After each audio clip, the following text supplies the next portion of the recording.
Hey guys, so today we are at the Africa Content Fest to learn, man, to learn about content creation. Where can we improve?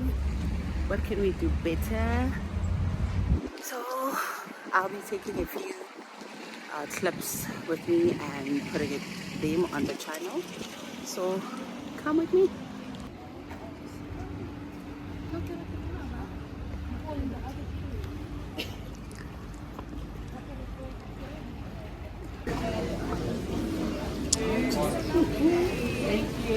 Sawubona Thando. Unjani?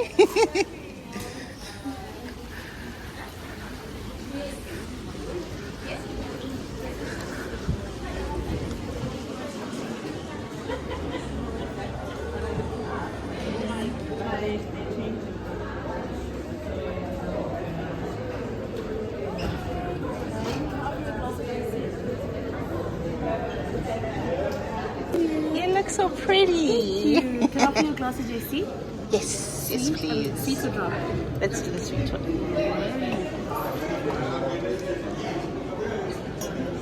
So another just tea level.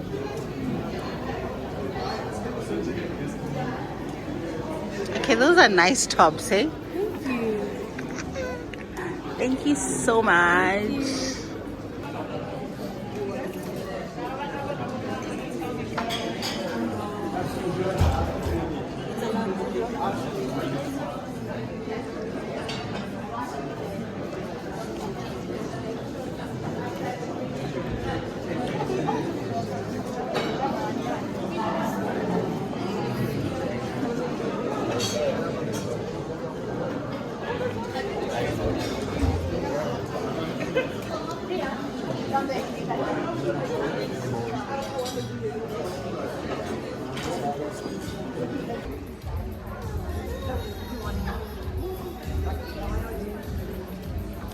Kutse matata amutsuaka.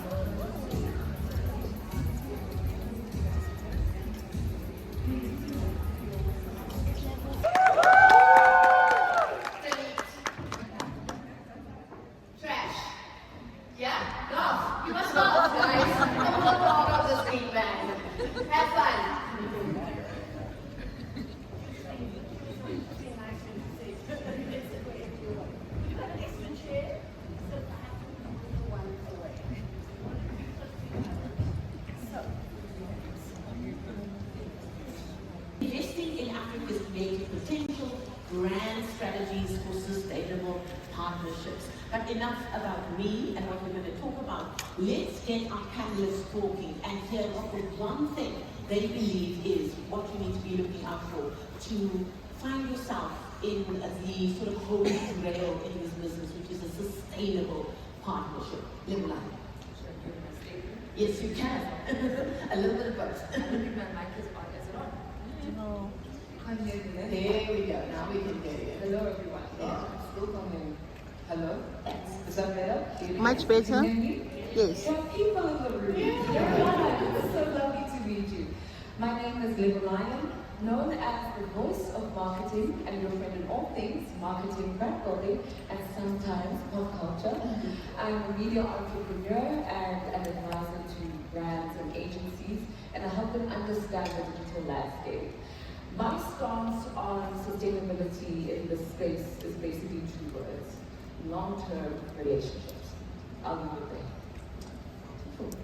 So it's short and sweet, Lebo. Thanks. That must have meant a lot to you. Awesome. Good morning, everyone. I'm not as esteemed as Lebo over here, but my name is Kaimu Samnero. I'm the digital marketing manager at SABC. I look after the SABC Plus property from a marketing point of view.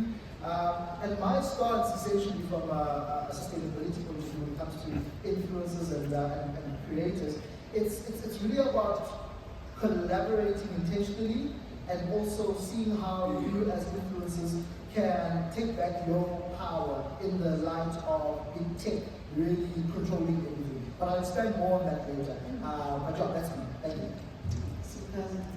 Everybody's favorite person in the room. Please take Sipokazi Solani, brand manager on JC Review.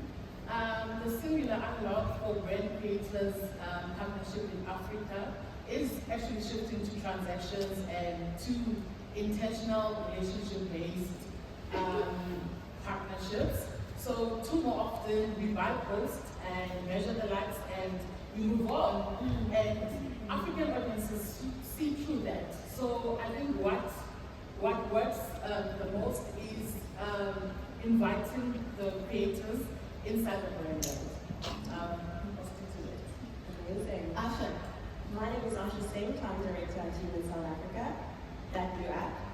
We really act as an aggregator, a platform in the industry, which is quite an interesting position to be in as well. And our main purpose is really growing the influencer marketing industry in a way that promotes professionalism and transparency between brands and influencers. And yeah, that's how we're showing it. Sustainable partnerships for me actually brings to mind, for me, the most important word, which is relationships. And then the other word being trust. Lebo, I know that's something that's very close to your heart. Making sure that you find yourself in a relationship as a creator, potentially with a brand, but also with your followers, so that you can be the golden thread that eventually turns your brand and who you are. The fancy word for it is it's an advocacy ecosystem. So, and this is also something we're going to touch on in the workshop. So just a little plug, if you do join the workshop, we'll go into details so you can understand that. But essentially the model of influencer marketing and the model we promote moves into an advocacy ecosystem. How that works is, there's a stage called recruitment, and then there's a flow. So influencers, and that's what actually that long-term relationship translates into for a brand and how we position it to a brand. Is what, because at the end of the day, I feel like long-term relationships does tend to be a buzzword, but what it actually looks like is at the end of the day, recruiting incredible influencers. We heard influencers out when one of the biggest pain points was that, oh, we're not getting work, or you use the same influencers and all the same campaigns. And the solution that we came up with for that is the fact that there's now a stage of recruitment where you bring in new creators into that ecosystem, and then once you're in, you'll get continuous opportunities from a brand. To make that a little bit more practical, on our platform, on average, on our marketplace, we on average get 3,000 influencers that bid. And influencers that probably don't realize that actually that first stage of the marketplace actually serves a very specific purpose for us. It forms a purpose of recruitment, not for a campaign, but for an ecosystem, to be a part of that brand. And what's next? What's the next opportunity with that brand? How do we find new faces, give opportunities to new people? That's what our marketplace is for. And our marketplace is only 20% of the jobs we put out. Because once we get creators into that ecosystem, we're then able to offer you opportunities within that, and you'll continuously get work from that. So I think that's it's a model that I'm just touching on, but we'll go into a lot more detail in the workshop a little bit later. Oh, there's the plug. Now you know what's coming up. Sipokazi, I want to bring you in here because you work for an iconic brand, I think, in terms of the South African landscape, JCU. I mean, I think there was a time before we were able to have access to all of the bubbles of the world. You know, people would just talk about JC and you would know what they're talking about. So like almost when Nike got rid of Nike on their shoes and just had the swoosh, you know, because you knew where they are. JC is almost in that space. How difficult does that then make it for you when you're navigating a space where, yes, but I still have a job to do because there is still a big part of the market that this brand needs to reach, and I am Sipokazi and I'm going to help this brand reach that market. How do you then go about identifying who of the creators in South Africa or indeed the region and the world you want to collaborate with because you believe the partnership with them will take the brand to the next level? So you've piloted there's a word. Yeah. Yeah, we can hear you. We've piloted into a tiered creator model where we blend macro, micro, and nano storytellers. Macro voices bring the spotlight, but the micro and the nano creators root the brand in real conversations, like in house parties, in branches, in township pop-ups, and that it's so we really. Polarization is the cornerstone of A, virality, and B, brilliance. If you're not polarizing, then nobody cares about what you're saying. And I'm not saying say terrible things just to get people's attention.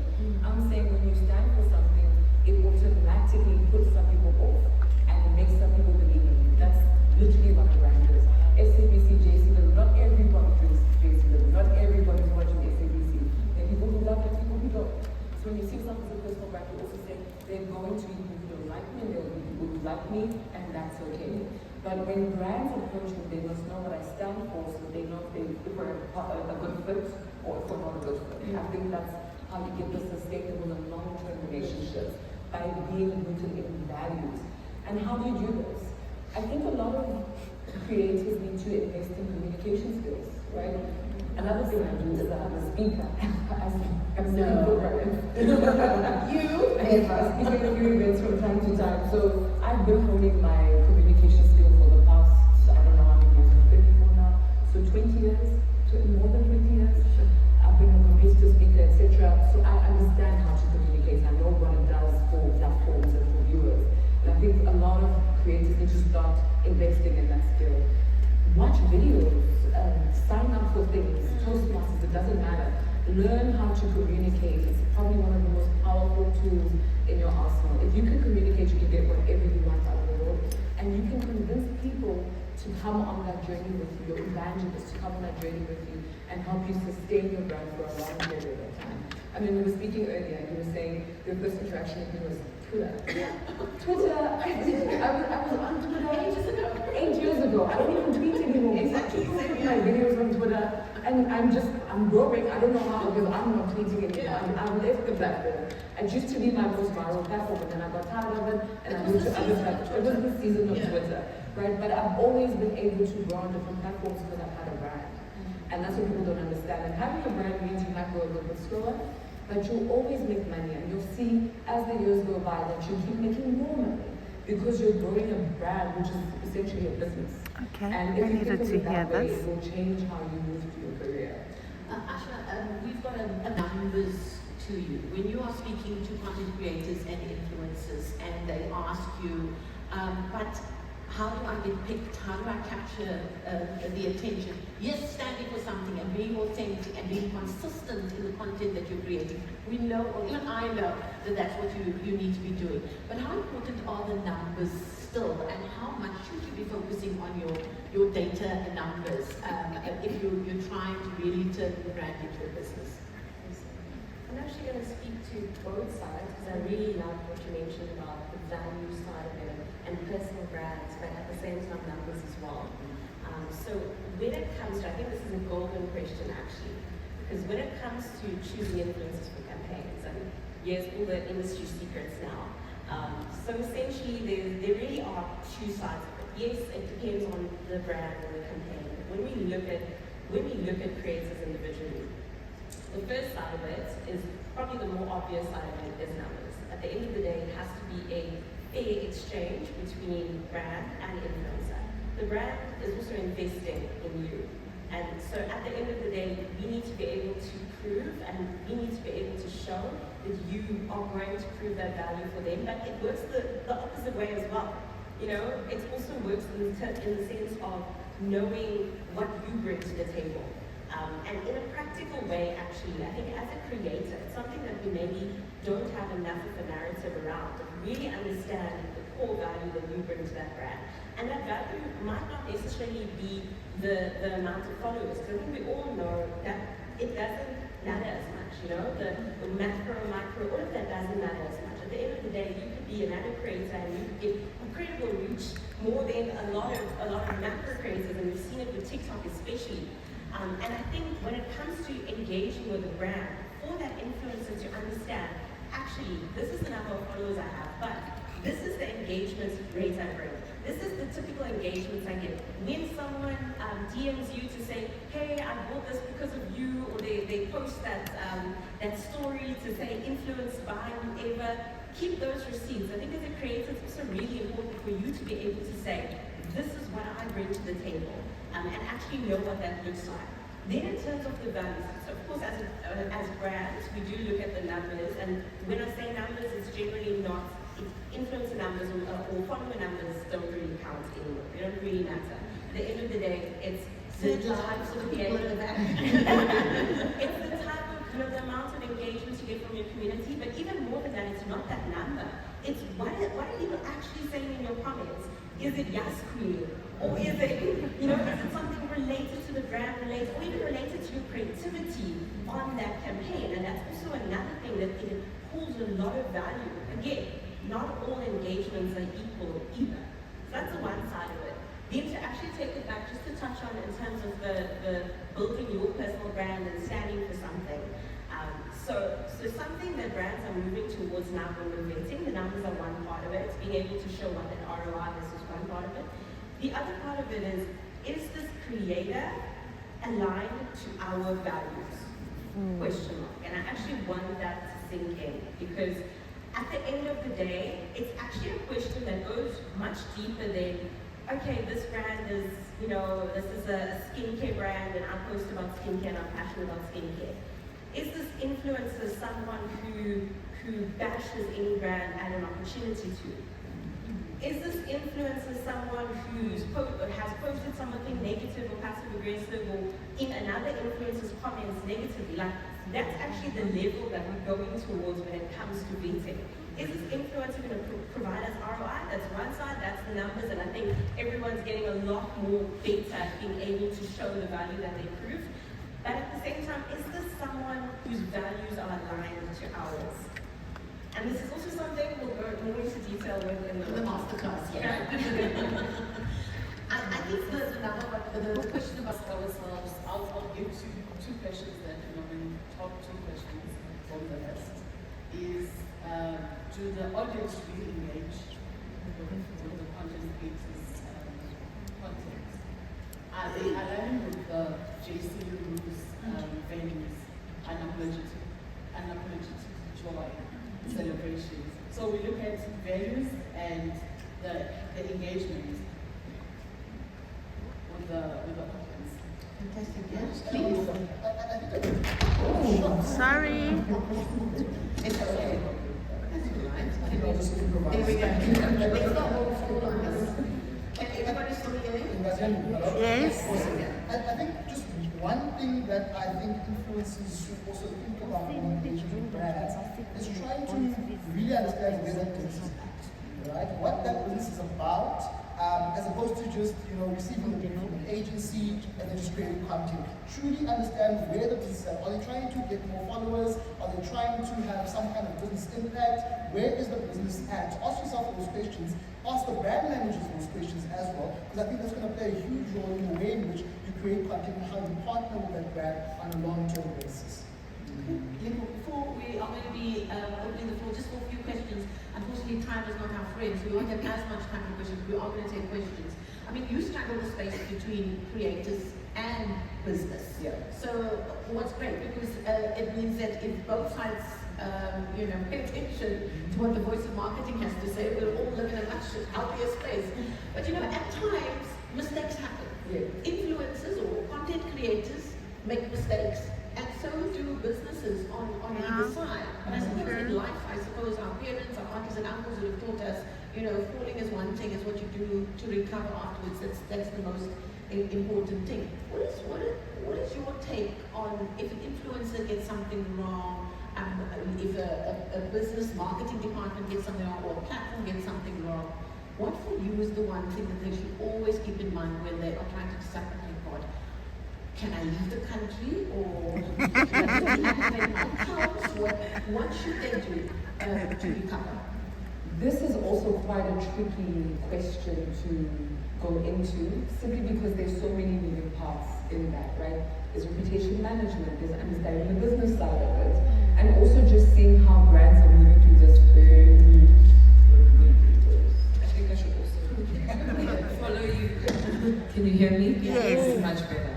Yeah. there's so many moving parts when it comes to that. I mean, a lot of you can attest to how we've been seeing the market change, especially in the podcasting space, where you're seeing extremely controversial podcasts getting a lot of brand deals, and you're asking yourself, but how does this fit into their values? How does this fit into the things that they say they're looking for when they roll out influencer briefs, right? So for me, I take it from a trend analyst perspective. Look at the market and look at the trends. What are global brands doing, and what kinds of platforms and creative are they partnering with? Because that will show you the kinds of risks that you can take. Unfortunately, South Africa is almost a trend taker in a lot of ways when it comes to brands. So whatever international brands are doing now, we're probably going to have to do, whether we want to or not.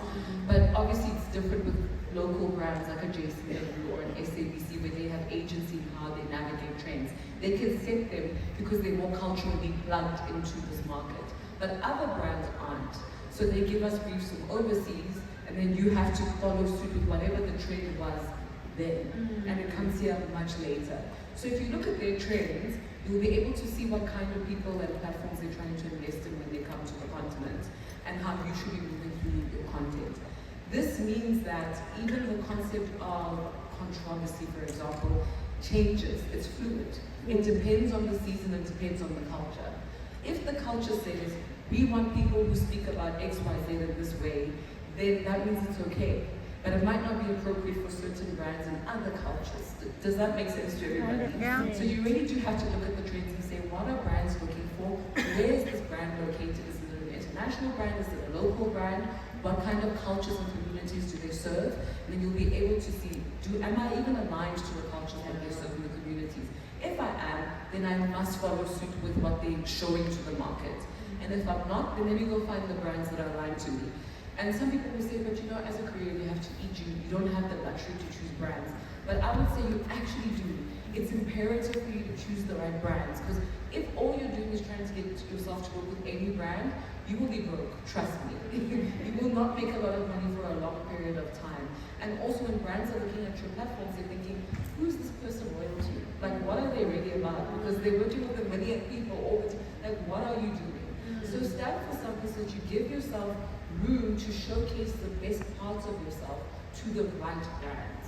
The right brands will see you, they will resonate with what you're doing, and they will quickly hop onto your platforms and try to facilitate a long-term relationship with you, because it won't be hard for you to achieve the targets that they're setting for you, because you guys are so seamlessly aligned. But it's when you're forcing the alignment that things become tricky, and then there's a bit of tension between you and the brand. And I'm sure people sitting in this room who've been creators and worked on campaigns have had situations where they worked with brands and they thought they have a good relationship, but it turned out not to be. And it's not because the people that brand are not good people, it's just because the culture of that company doesn't fit how you'd like to do things, right? So it's a lesson for all of us. Analyze the trends, research the market, and see what kind of culture the brands are trying to serve, and then ask yourself what you want to be part of. And really invest in taking time in finding those brands, creating content that speaks to them, and being true to yourself. Because let's face it, we can't all be World Cup winning Springboks, because I feel like you drive down the highway and every billboard is a different Springbok on it, selling something else. I want to bring you in there just before we go to questions about when an influencer or a brand gets it wrong. What is the pillars that they should be looking towards to navigate the space to recovery? 100%. That's also really, you're giving me all the best questions today. So, brands also get things wrong, agencies also get things wrong, influencers also get things wrong. I think we're in an interesting space where we all are really learning together. Something that I've learned, and quite recently more especially, and what we've realized we've realized it as humans, but what we're trying to actively make a difference on now is oftentimes when influencers are frustrated about something, influencers talk about it, influencers post about it, influencers talk about it to other influencers. I'm in the middle, brand is there, we hear nothing directly except for posts that go viral or things out on the internet. No one comes to us to say, we don't agree with what was done there, or good things have been done there. No one actually speaks, and I don't think influencers realize that. no one actually speaks to us directly. 99% of the feedback we get is actually feedback with you posting about something or chatting to other influencers about something. And that leaves a big gap because there's almost silos between influencers, agency, and brand.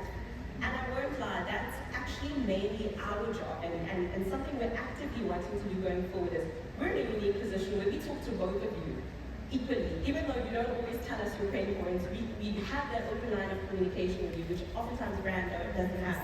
But we also have that open line of communication with brand. And so it's up to us as agencies and platforms to open up those conversations, but it also starts with every single one of you. Were you part of a campaign where you didn't agree with something or think something could have been done differently?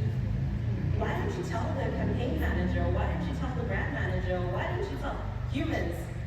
Set up a meeting, I want to come to your office, you did something wrong, I want to tell you about it. We actually really want that because more often it's just hearsay. Every piece of feedback that we've been getting on campaigns lately has been hearsay. And I think by opening up those conversations more, we can also understand what you want as much as what brands want to make both parties happy. Okay, I'm gonna have to, would you want to say something very quickly?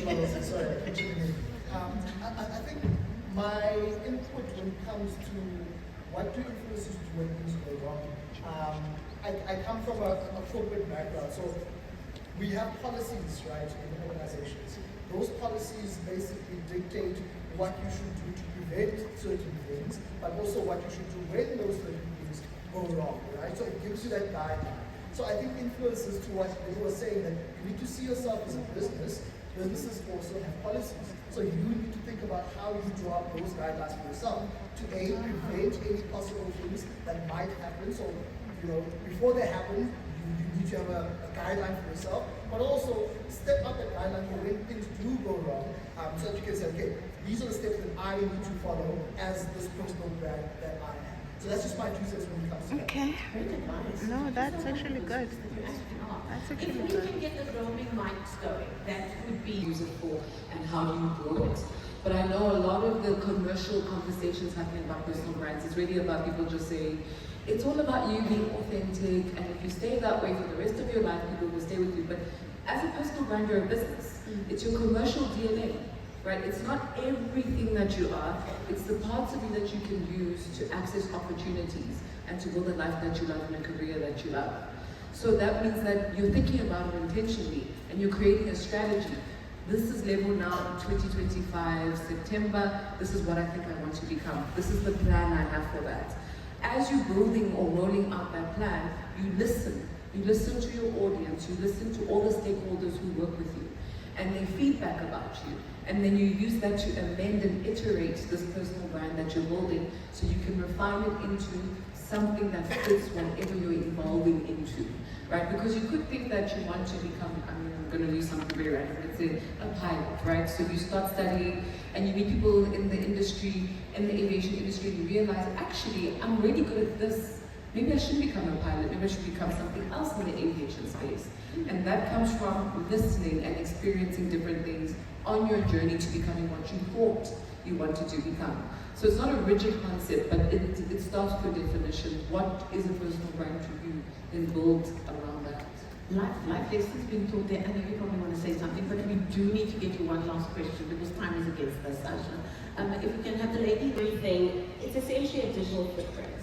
And they are tools, that oftentimes brands do mandate because they care a lot about their reputation.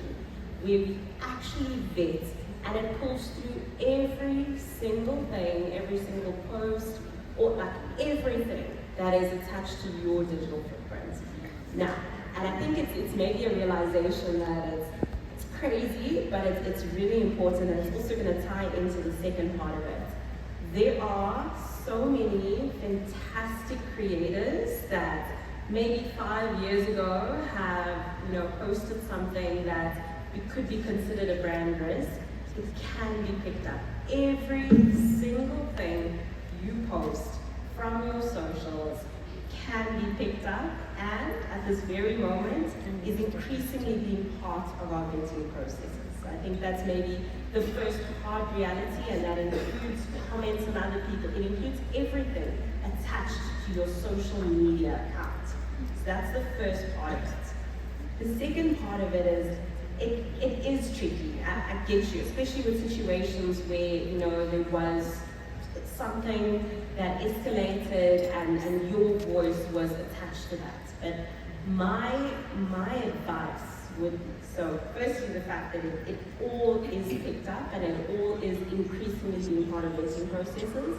My advice is, imagine even in 5 years' time, a brand that you would love to work with, your dream brand, is considering you for a campaign through humans, of course, and we have to go through this vetting process, and we can see, and it flags comments that are considered controversial or whatever that could be.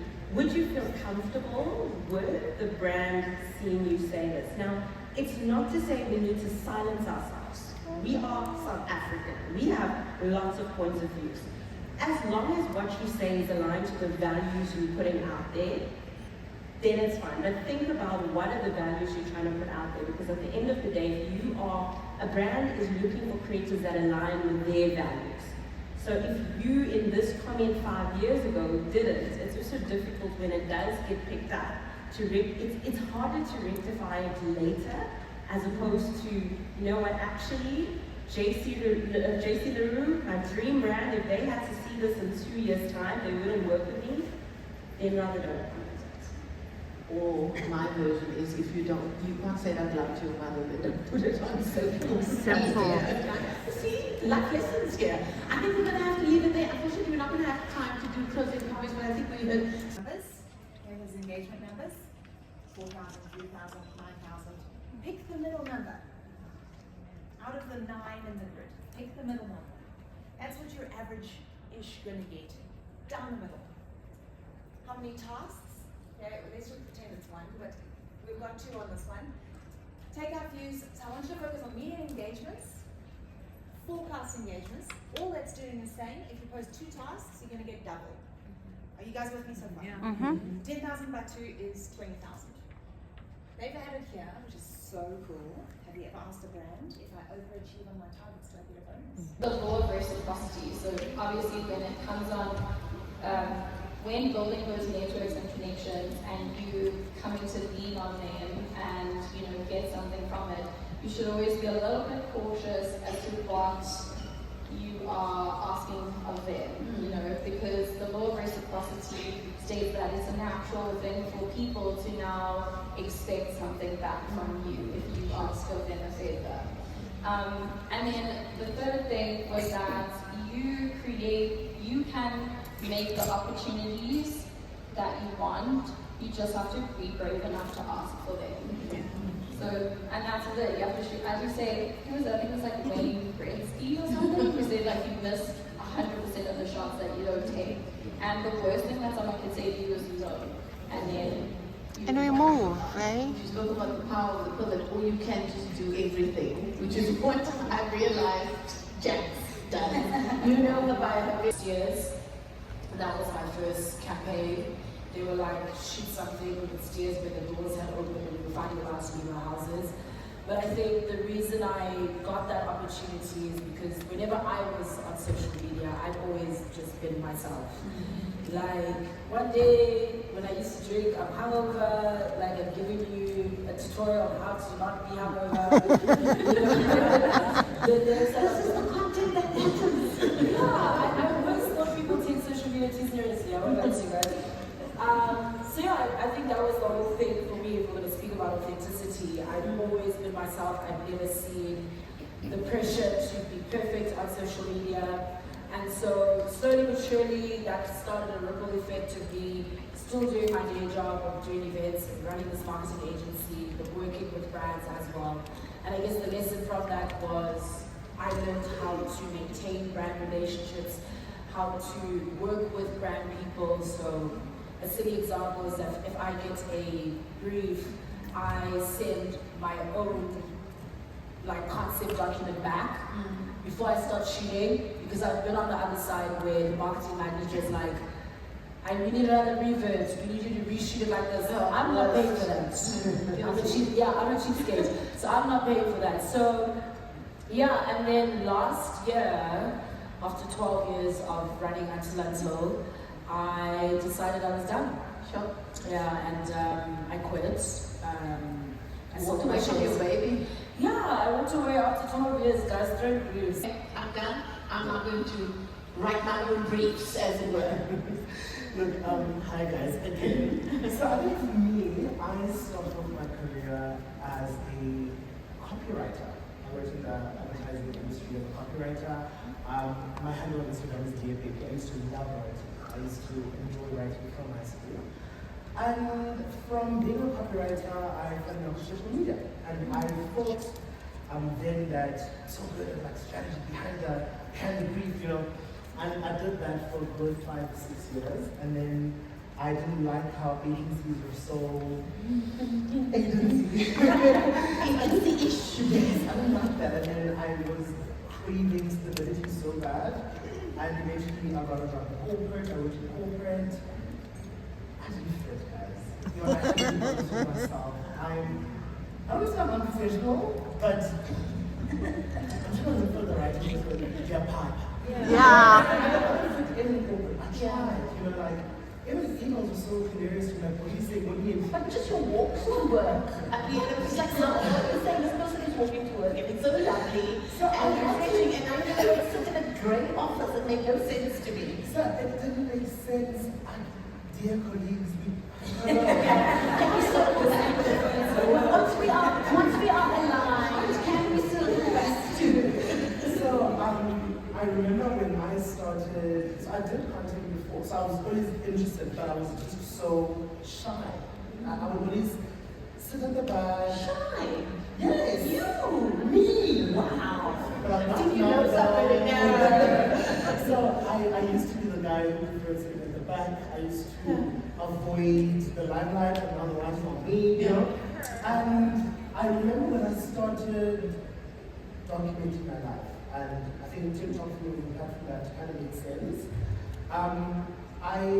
My car had a lot of accident going on, and my car was about 50 weeks, and I'm quite frugal, right? Not very frugal, but I was like, hey, This is somebody being with you next to you. Ubering from where I live to Saturday every day, I was like, this makes sense. And I'm far from the taxi rank.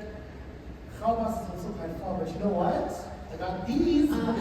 So I decided to walk to the bus stop every day, and because I naturally speak to myself every day, like, I'm here. And I sing a lot. I can't sing, but I sing a lot. So I decided to record myself before talk. So I'd walk and talk, I wouldn't mind, I wouldn't care what I say. And that caught so much attention. People were like, who is this guy? And why is he walking? You know? People say, oh my God, I wish he gets a car.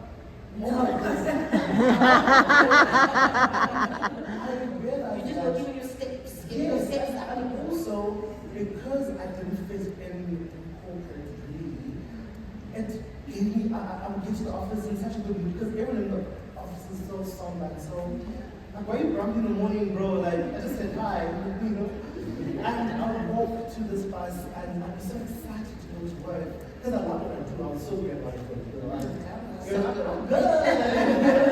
I was so good at what I did, but I just didn't like the fact that even more hard at work can't hide, you know, because it's trying to be professional. You know, when you base. You know, so I remember when I decided to leave my job, it felt like the right time and the right thing to do. And also for the stability. Did you feel like you were being brave? I had to look at the stability I wanted versus how I felt. Because remember, agents are a as a business, but we've never lost our relationship with what we do with the content, the creator world, the creator economy. So we run a whole bunch of YouTube creator incubation programs, and we're looking after TikTok's incubation program on the continent. So we look after Kenya, Nigeria, and South Africa as part of Level Up Africa. So we're helping in that world. That's why they've invited me here today. But because our company started as a YouTube specialist business, and we have a YouTube specialist arm of our company, we're going to be running through all the real sort of technicalities of how to obviously build, grow, and monetize a YouTube channel. So that's who I am, and yeah, I just think it's a really exciting space, YouTube. Not going to be moved so quickly for like what the vibes are. It's the system that is really, but it's been around for much longer, and still to this day, YouTube has far more audiences globally than TikTok ever has and ever will. Just because it's been around for so long. So if you think about how long TikTok's been in the market versus how long YouTube's been in the world, they've built up infrastructure to support the creator economy. And in this country, the one data point that I think will always give you the creators themselves, their big reason for wanting to consider YouTube is that they're the only platform that will really allow you to monetize as a creator and earn while you sleep, really. Which is really attractive to creators, but it is probably the biggest ego death you're ever going to have in your life, because obviously building a community on YouTube is hard work. But in our world, it's important hard work, because the communities on YouTube are much stronger than the communities elsewhere, and obviously that's for a number of reasons. But you know, people are a lot more selective of what they watch on YouTube. They subscribe to only a few. Channel world is. Yes, sir. It's a world where there's so many different channels, and everyone works across all those different channels, be it LinkedIn, Facebook, Instagram, TikTok. Correct. Yeah. Radio, print, television, whatever. Correct. So basically, if you think about it, I come from Cape Town. I grew up in Joburg, and I love Joburg, and I would love to be back in Joburg. It's the communities here are really, really wonderful, but the lifestyle, girl. Okay. Now I live in Cape Town, and I run the business from Cape Town, but yeah, exactly. Although the money is here, actually. But anyway, that's why I come down every now and then. But yeah, so I grew up in Joburg and I moved to Cape Town. But just, I flew in this morning, for example. So if you are a kind of person who's thinking about your career, now my screen is changing. It did like a whoop, whoop, whoop. Maybe it's that thing. So yeah, so if you're looking for content longevity, you don't want to be dependent on a platform for your success. You want to be dependent on your brand's reputation for that success. And obviously, YouTube's really good for search engine optimization. So, yeah. Question. So with South Africa specifically is, because I know there's usually social media, the Facebook is still at the top. Where does YouTube lie, considering that data is an issue and YouTube consumes? So this is the slide we're going to chat about now. Oh my goodness! And I'm actually going to ask the question to the room, because okay, let me let the point land later. Where do you think YouTube sits from a, let's say, active users? Let's go with monthly usage, so active monthly usage of people who are on social media between the ages of 16 and 64. So the main bulk of like your ad spending environment. Where does YouTube sit in order of priority? So you're gonna say second. Second to what? TikTok. To TikTok. I think Third? third. What's number one? TikTok? TikTok, Instagram, YouTube. Oh, this, TikTok, Instagram, YouTube. Facebook is also still there. All the old people watch. So what would you say? Facebook, What would your order be? Facebook, YouTube, TikTok. Interesting. WhatsApp. Y'all are all, yeah, thank you, sir. Y'all are all wrong. Yes. Yeah, I think It does depend on, I said 16 to 64, so that's sort of main people who are commercially active and are young adults who we want to influence, people that have power, like power in market. So basically, even if I were to remove the age groups altogether, the answer is wrong, because the gender is correct. WhatsApp is the biggest social platform. YouTube is the second biggest social platform from a monthly usage perspective. Then Facebook, Instagram, and then TikTok. So obviously it depends on a number of other metrics that you want to look at, but it really is. And the reason why is all the reports that you're reading don't see YouTube as a social media platform, it sees it as a video streaming platform. So it doesn't show up for the people that are watching the content, because they want you to have the most enjoyable experience on their platform that you can possibly have. And if you're having a really enjoyable experience, you're likely to watch more content on the platform. Yes. And if they're keeping you happy, you stay behind. And that's what they ultimately want to do. So your job as a creator is to realize that the platform is trying to make its viewers really happy. Now, how does YouTube know whether its viewers are really happy or not? It's taking a number of signals and data points from the way that they're consuming behavior. So some of the things that they will look at, for example, are like, what are you watching? So like, what kinds of things do you watch? How long are you watching those things for? So the amount of watch time your videos generate, and your average view duration, and your average percentage viewed. All of these things tell people how really engaged somebody is in the content. Sometimes you will see on YouTube, it happens not very often for me, but maybe it happens more for you, but you get those little surveys afterwards. Did you enjoy those? Yes, yes. Those survey data, they take it internally as well too. Okay. They look at other signals, likes and dislikes. So how, like, your likes and dislike ratio on your content itself. It's okay to get dislikes. Sometimes dislikes are more like, I disagree with you in the content, not I don't like the video. Okay. They look at those ratios quite often, so don't worry too much about it, but the ratio is really important to them. And like I said, how much time do they spend watching on your platforms itself? These are signals to YouTube about what makes me enjoy my time on the platform, and what it's going to try and do is get me to give me things that are likely to make me feel good and meet my needs as a viewer. And so it's one of the most disheartening things as a creator, because you think this platform would want me to get views, man. The algorithm favor me. But really what they're trying to do is make sure that people are having an enjoyable experience on the platform. And as harsh as it might sound, if your content is not going to make it enjoyable for them, or some other video is going to be more enjoyable than your video, it will serve the more enjoyable video to the creator, because they know what that person is going to enjoy. And so ultimately your job is to make sure people are enjoying their stay. Enjoy their stay on your content itself. And the most important metric that you'll be focusing on ultimately, I mean there are many, but the main one is this watch time figure. Watch time and average percentage view. The biggest one, about 30% of your earnings. But there's so many other ways to earn money as a creator. Obviously you are building a personal brand, you should be emceeing things or speaking on panels, or you should have merchandising and opportunities to expand your revenue streams, so that you can obviously make sure that your earnings, your incomes is sustainable. Most creators are very heavily reliant on brand deals. Constantly reliant on brand deals, and it should be a really large chunk of your earnings, but it cannot be the only chunk of your earnings. And the nice thing about YouTube is it does create that extra 20% of safety net of continuous ongoing earning that you can then top up your earnings with these brand deals that you get as and when they come along. So the reason why I use sustainable revenue mix to start the conversation around monetization, because it's not all about how do I maximize my earnings through ad revenue only, or how do I get more brand deals only. You're a business. You need to diversify your income streams and make sure that those income streams are sustainable for your growth for future, not too much into the short term. Okay. So YouTube have two ways for you to be able to earn. There's YPP, which most of you have talked about now, the YouTube Partner Program, that 1,000 subscriber mark you mentioned. But they do have something called Early Access to YouTube Partner Program. Just raise your hand if you've heard of Early Access. Okay. Early Access is slightly, the criteria is much less. It's only 500 subscribers that you need to get to as a minimum subscriber base. 3 valid public uploads, so you need to have at least 3 videos uploaded on your channel, and you need to have only 3,000 public watch hours. And a watch hour is an hour of watch time, i.e.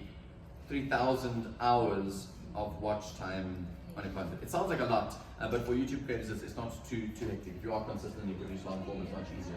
Oh, thanks, Nick. I think this will work. It will combine, so if it doesn't. Yeah, then at least I know it's my little spiky, but I want you to need to know it's mine. No, you really saved us. Okay, so now that we have this access, thank you Nicole, saved my life. And you got non-ads revenue. So you guys think that because people sign up to YouTube Premium and they don't see ads, you don't make money as a creator. It's not true. You do make money as a creator, because ultimately every premium subscriber pays a fee to pay for premium. YouTube pulls that revenue together and shares it with the creators as well too. So a lot of people who have subscribed to your channel or watching content on your channels are premium subscribers. Some of that portion of what they're paying per month does go to you. So okay. Yeah, so Okay. This is over rich, yes. I don't like ads, so. Then you've got all of your fan funding. So things like super chats, super stickers, super thanks. In the room will know this. A German man doesn't want to see another German. The German man we want to tackle.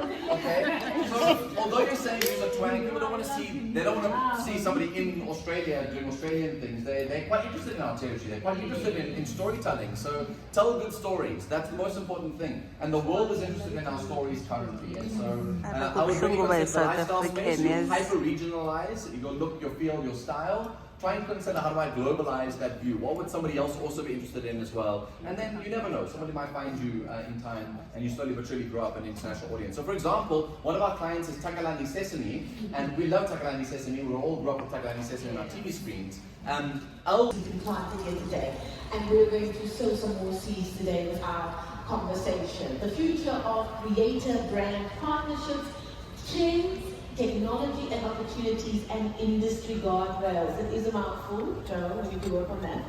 But what will be different? If you've been listening to all of our panels today, we had discussions where different panelists could speak to the same questions. Here, we've got a gathering of powerhouse, all women, by the way. And all experts in their field. So the questions will be a little bit more directed to each of your fields. If there's something that you think you can speak to, just put your hand up and get involved. But the questions will be more pointed than they were earlier. And then of course we will make time for questions a little bit later on. My answer before today would have been different. Really? Listening to all of you in the rooms, especially in the workshop setting, the sentiment is very much a realization that you are a small business owner with more ownership before than that's ever been taken. And I think that the prediction is that that leads to more professionalism. And that's, I think, why we have experts on the stage today. The risk with that is the lack of professionalism, both from creator side and from markets and brand side.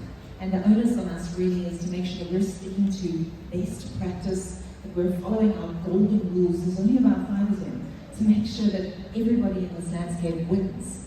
And I think it's a responsibility that falls on both parties, and to then hold one another accountable.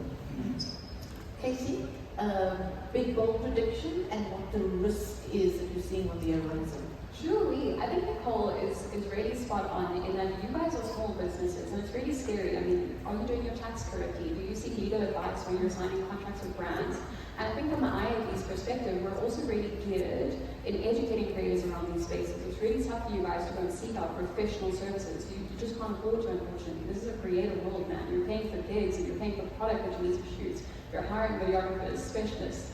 And so this is a support team that you actually can't have on speed dial. And I think as the IAB, our biggest kind of objective for next year, and I think where you guys will go the most, is in educating yourselves using parties like ours. I think the risk is, if you're not learning as quickly as the next influencer or the next creator, you are likely to fall behind. The space is incredibly competitive. And so yeah, I really do encourage you to learn quite a lot today. The more you educate yourself, the better. On that note, in the world, the most important person in the room. I did say when I met you earlier, I said when you go to Rise, you just tell people that you work in like software development or something. Because as soon as you hear from tax, people are going to be asking you questions. Yeah.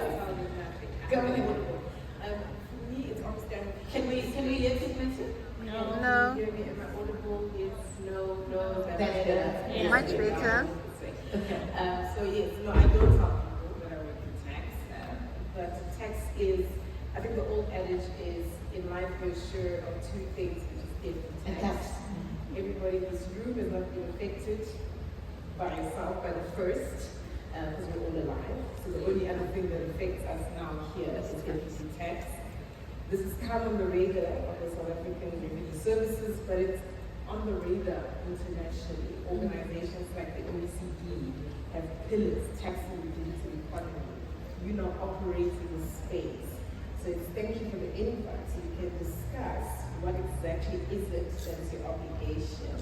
And it's not a new story. This has been the foundation since 1962, but you're here to educate and tell you what your obligations are and how you can really start operating. I think the two of you seated next to each other is the bad cops. Do you know what cops? Bad cops. What do you tell people you do when you're at a bride? I have to tell you, I used to be so lucky because when I started out my career, I was in media law, and it was before social media. So I used to go to a party and they'd say, what do you do? And I'd say media law. And then they see we're a journalist at the Mail and Guardian, or you was a bureau, or a carte blanche. Then they would just go on to the next person. But now with social media, it affects everybody. So now everybody wants advice about their children, about their businesses, about their information, about their WhatsApp groups and their communities. It's exhausting. So sometimes I do have to just tell them I'm not talking work tonight. But I am talking work today, and I'm so thrilled to be talking about this because I feel a little bit like influencers have been not recognized as proper professionals for too long, and I think that's changing, and echoing what my previous panelists said. But I think that there has been a lot of ignorance around the laws that did exist prior to the Advertising Regulatory Board's Code of Conduct for Influencers, which came out a few years ago. And I think we're seeing more and more regulation. Internationally, fines from the FTC, for example, and we're starting to see fines in South Africa. Africa Bank was recently fined 700,000 Rand because they styled adverts, posts from influencers as investments rather than loans. For all of you to subscribe to so that we're all kind of on the same page. There's huge benefit of getting together as a collective and saying, actually, we want to own the copyright and the content. We want to own, we don't want to be bamboozled with these crazy in perpetuity and exclusivity and I can never work with anybody else in the beauty space. No, make it specific, right? Narrow it down. So the contract can hugely benefit you as an influencer. But I do want to talk quickly about a case which for me was the most important of the cases that have gone to the High Court so far. And it was a case of an influencer, I suppose you could call her a micro-influencer at the University of Pretoria at the time, and she created got into an influencer arrangement with Native Child Africa, the hair care product. And it was a contract that she signed and Native Child signed, and she was to be paid on a scale. So depending on her reach, she would be paid more. It turned out when she posted her TikToks, they didn't get any reach whatsoever, so she was paid according to the lowest scale. She then, almost in an extortion kind of a way, started a campaign of defamation against Native Child, basically saying they don't pay their influencers, which was not the case. And she did admit to lying, and it was almost an extortion tactic. It was almost a, I'll stop posting these negative videos, which suddenly were getting huge traction compared to her original content, which got no traction, if you pay me what I think you owe me, right? And the company showed, because it was during the Black Friday period, that profits plummeted by 80% as a result of this campaign. That was how influential her campaign was. And so they rushed off to the High Court. It was during December, it was when the courts were closed, the courts heard it on an urgent basis, and they handed down an order, an interdict, firstly ordering her to delete all the content, apologize, etc. And the most punitive thing that they did was that they gave a costs order on an attorney-client scale against this influencer, who I want to say at the time was maybe even a university student. Now, if any of you have had the misfortune of having to be involved in high court processes, you'll know they are bloody expensive. And I would say conservatively, she was going to have to pay probably about 800,000 Rand just for the legal costs element before any of the damages, awards, etc. And it was, ignorance can take you so far. There are amazing tools out there. Even if you ask, and I did it as an exercise preparing for this panel, if you go into ChatGPT and just say, like, what are the red flags I should look out for in a contract, in a creator content, in a creator contract, you will get it. These are the flags you should be looking for. And I undertake to prepare and to get to you in some way. I don't know if it's going to be that you have to DM me, but I will make sure that I get you an influencer tips document with these most important requirements in them. And just on your point, Casey, about the charter, I do also want to direct all of you to another charter. It's the Social Media Charter, which I drafted for the South African Human Rights Commission. And it's on the South African Human Rights Commission website. And it's almost like a little mini guide to all of the laws that you need to know. What is privacy? What is defamation? What is image-based violence? What can you do if somebody shares pictures of you, naked pictures of you non-consensually? What are your rights? And that's a good starting point to educate yourself, because part of being a responsible creator is knowing not just the influencer laws, but all of the laws around publication. Excuse me, I hope you guys are all taking notes. Around SARS at the moment, and how our content creators should be approaching to making sure that their paperwork is all sorted? Thank you. So I must say that the experts in the room here is very influential because the South African Revenue Service does not issue media statements. It is not something that they recognize as credible. Yes, and the Edward doesn't just sit. Yeah. Yesterday, he issued a media statement clarifying the issue around social media influencers. That is how big you are in terms of media. And in that, unfortunately, they don't come bearing good news, and let's roll it back a bit, right? So, starting in 2001, South Africa moved from source-based to residency-based taxation. So that means by virtue of the fact that you were born here and you have ties here to South Africa, every rand and cent that you make belongs to this country, and the Revenue Service can collect it. Now that's consideration in cash, but that's also consideration in kind. It's enshrined in Section 1 of our Income Tax Act that every rand that you make via payment, or if you got this incredible trip that someone is sponsoring, let's go to Jason and Blue, promo, I'm assuming that listening because there's a competition, promo this, unbox this, the market value of that trip needs to be declared. All these beautiful unboxings that I also follow so wonderfully, that you have received, the market value of that gift forms part of your gross income as a resident, as you sit here. So there's not a single Can you say the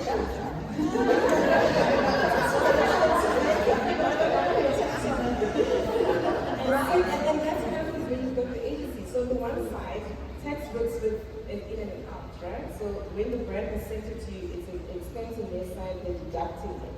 So SARS wants to see who has claimed the income on the other side. So if you're not declaring, and they can really augment your revenue, they've been doing it since 2012 already, where they can actually see what's in your bank account. They raise the assessment. So if I declare as a community, and you've got actual cases like this, that I've only earned R1 million this year. That's all I have, my RP5, my employer has deducted my KYE. But I'm just a social media influencer speaking on the side and educating people about tax, and people are paying me 10,000, 5,000. They check and say, no man, your bank account doesn't speak to what you declared here. And they raise the assessment. If I cannot give them those invoices and show the bank statements, then they finalize it on that basis. That means more tax. So you cannot run away from it. The core construct here is that the act is based, you'll go back to the nexus of tax, but by virtue you need to understand that because you're a resident, everything belongs to South Africa, and SARS' mandate is to collect. This year, they need to collect 2.006 trillion. That's after pay refunds. So every rand that you make needs to fall into the pot, because when Mr. Kieswetter steps down, as it is in the media next year, sometime, he wants to say that I've collected the money. So you guys operate in the digital economy. As much as I can see you and consume your content, they can see it too. And can I add to that, what I've seen quite a lot of is lifestyle audits. You guys, I know influencers want to live the good life. You want to fly business class, you want to take the pictures of you flying business class. You want to do that.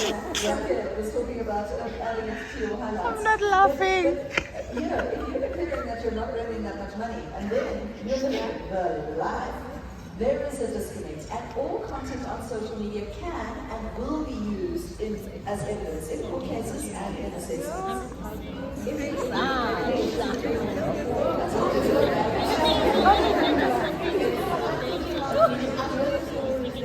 This person is flying in a private jet, and then somebody in the industry will say, no, they just hired it for an hour to take a photo. You don't want to do that because SARS is going to come and so they can see it as much as we all see it and consume. And it has to balance. It has to balance taxes on the net profit basis. It must come in somewhere. If it's not coming, the raise the assessment being finalized. On the lifestyle audit, just really quickly, you all know there was a very influential owner of a soccer club at some point in time. And you see what SARS has done to it. They joined the intelligent assets from the bank. They garnish from your employer. They can really come and take every random cent from your bank account if you don't declare the income. We'll cut that. Amanda, you want to say something? or in kind. It's the values thereof that falls into this whole part called your gross income. So it's every value. The beautiful shoe that they gave you, that's 1.5, you declare it. There's no threshold.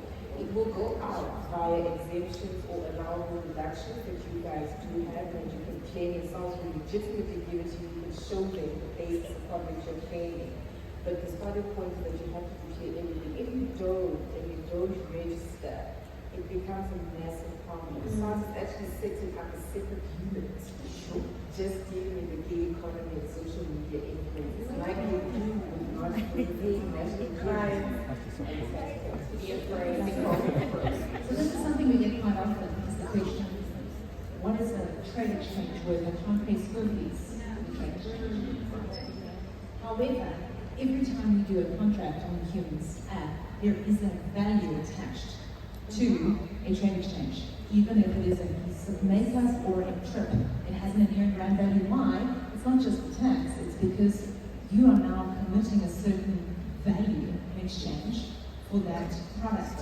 So yes, I'm going to take 500 rands worth of product, but you're going to get 500 rands worth of engagements at least. And then the question is, do I accept that? Do I accept it? Is it a good value proposition? Additionally, you could decide to set up a separate business and say this is just a cleaner way. So some colleagues say it's a cleaner way of doing it, but then you understand the business will flat, 27%. If you declare a income yourself, the business tax implications 20% of that. So you need to get a tax advisor to let you understand. If you're employing someone, your friend, come and take a video of you. Does that person now become your employee that you are mandated to submit and pay by for?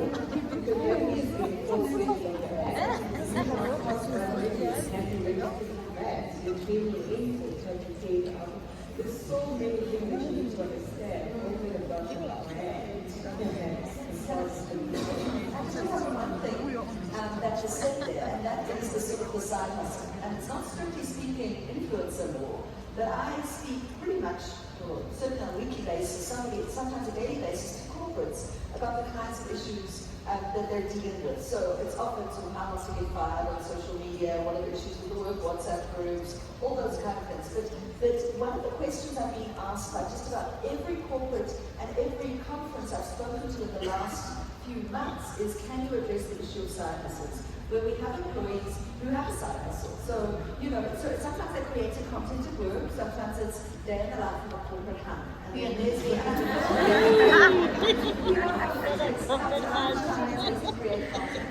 So if you're spending 6 hours of your day and you work full time, then you are not creating content, then you are not using all of your efforts for the benefit of your full-time employer, which is one of your requirements. The other thing is that it's a standard term in every contract of employment I've ever seen, is that if you have another source of income or a side hustle, it has to be cleared with your employer. Yeah. So I'm not saying that don't have a side hustle, but side hustles are key and side hustles hopefully will become main hustles. But please make sure that if you do have a day job, that you clear your side hustle with your day job, because otherwise you can be fired from your day job for not declaring a side hustle. Gems upon gems upon gems. Taxpayers. And that's a voluntary type of paying tax. So someone is not going to come and say, hey, you owe us this month, like how did you salary employee? So you are mandated to take some money and shove it away, estimate your liability, and say, okay, I will see I will earn 100K this year, then you calculate my tax, I'll pay you in fairness, and if I earn more, I'll pay you in cash.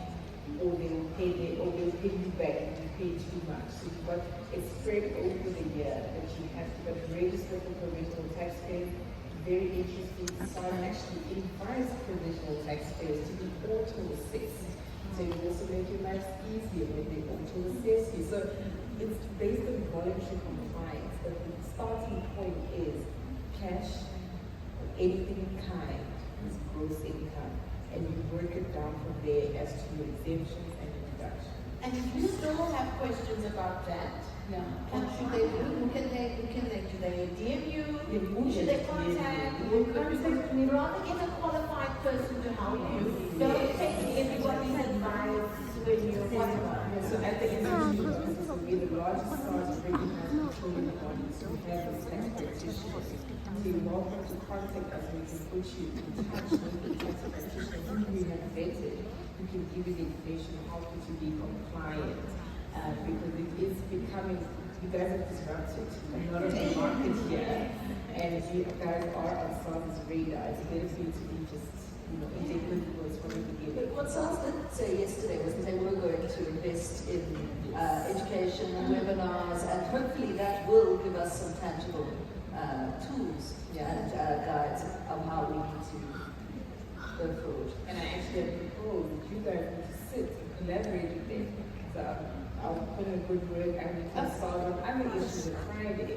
Yeah. And so Dr. Makubi, you need to bring these guys on board because they understand the industry. Yes. So their trade, how they see it in someone's mind is you guys don't differ from a lawyer or a doctor. This is a job, it's a trade. True. Which is true. The way you do things as opposed to a professional. And that's why I think it's very important you guys get on board and explain it to them. So if the tax people are taking you seriously, you have to take yourself. Amen. And on that note, unfortunately, there's so many questions and so many important lessons learned today. Thank you so much. How is it all of your things? No, this was. I'm glad I woke up.